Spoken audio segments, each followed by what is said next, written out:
Imagine not knowing whether the medicine you're taking is real or fake. The counterfeit pharmaceutical industry is one of the fastest growing areas of organised crime in the world, and with deadly consequences. People using fake drugs are dying in their tens of thousands from curable diseases, easily preventable infections and toxic poisoning.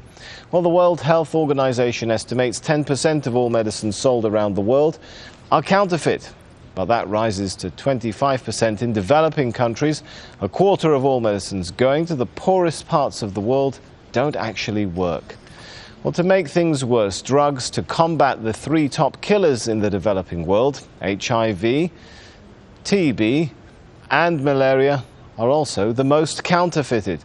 Dorsa Jabari reports on one African country where counterfeit medication is rife.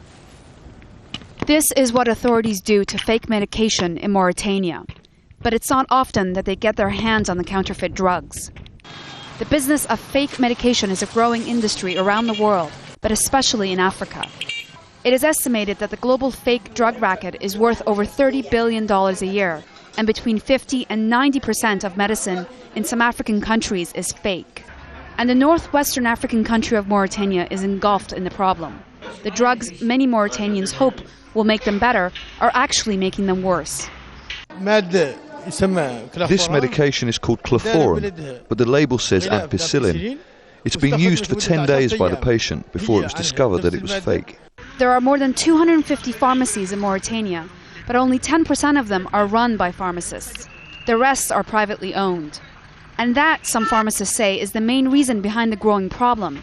Because in effect, medication is sold like any other item, without professionals involved.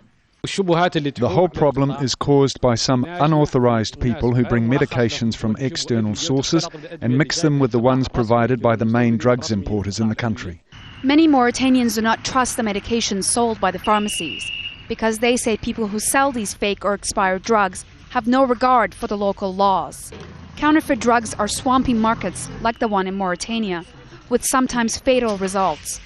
Not only are thousands dying needlessly, but patients are also becoming immune to the effects of the real thing. Counterfeit drugs occasionally contain small doses of the active ingredient, enough to induce resistance. We should adopt more strict laws. Only then can we manage to get rid of this problem. The law should instruct, just like anywhere else in the world, only pharmacists should be authorized to run pharmacies and deal with drugs. In a country of over 3 million, critics say the only solution at this stage is stricter laws and harsher punishment. As the multi-billion-dollar industry continues to grow, it is the people of countries such as Mauritania that pay the price. Dorsa, Jabari, Al Jazeera.